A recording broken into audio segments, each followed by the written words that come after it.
Hi, everybody. My name is Cindy Bowling. I am a licensed clinical social worker and work as a therapist in the Work Plus Life Connections office here at UK. I am just taking a few minutes to come to everybody and talk a little bit about self-care, having a little check-in with yourself to see how things are going, and some tips on maybe how to shift your self-care routine or add things in if you notice that you aren't feeling balanced, aren't feeling good about how things are going in your life and the world right now. Coming up from a space of knowing that everyone's every day has changed. So maybe before you had a good self care routine, you had things going and felt like life was balanced at home most of the time, life was balanced with work most of the time, but some signs that things might be a little off are noticing that you might be a little more irritable than usual.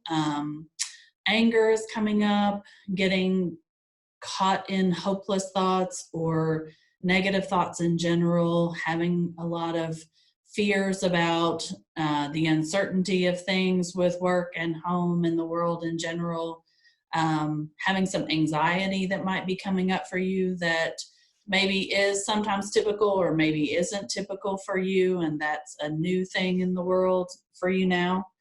Um, so when you think about self-care, a lot of times people think about kind of self-indulgence or pampering or those kinds of things.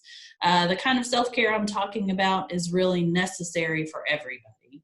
Um, as human beings, we have kind of really four foundational things that keep us whole and balanced, and we really have to think about how we're nurturing each of those foundational pieces every day in order to really stay good and holistically healthy. And those four pieces are spiritual health, physical health, mental health, and emotional health.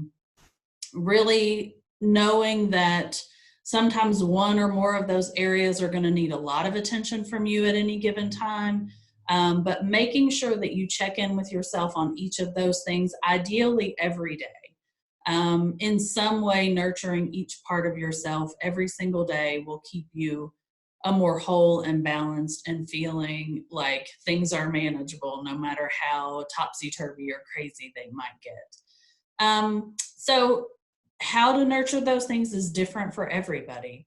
I think when people come into my office and I do sessions with them and they have noticed that maybe they're more anxious or their mood is dipping and they're feeling maybe depressed or just like having a little low mood, or just fears about what's going on or how to manage uncertainty, I encourage people to take a look at what you're doing day to day to manage those things and to think back to a time in your life when things felt more manageable or things felt more balanced or you felt more connected to people and the world as a whole, and to ask yourself what was going on then for me that I have let go of now, or maybe I'm not doing that for myself anymore, and to really plug those things back in, either one at a time or all together.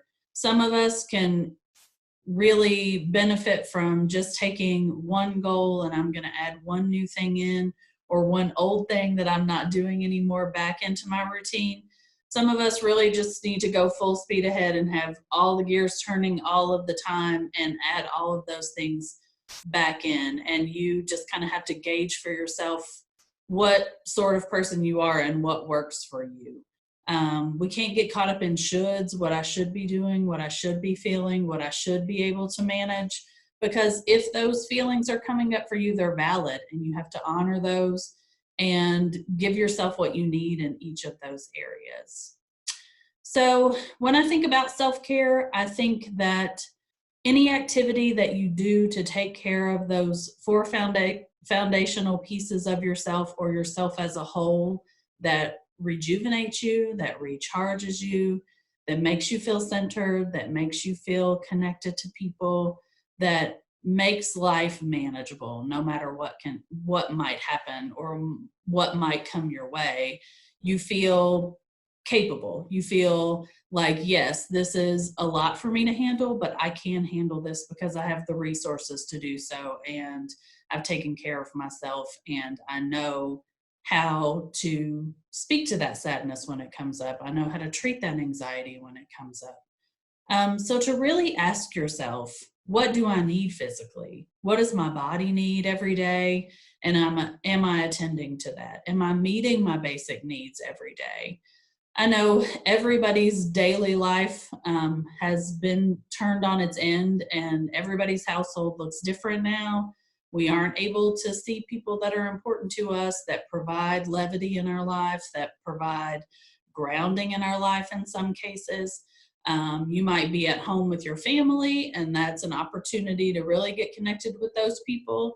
But it's also an opportunity to really have a lot of each other and not know how to function with so much togetherness. And it might cause irritability in everybody. It might cause, just anxiety about how do I manage work and my home responsibilities and that sort of thing.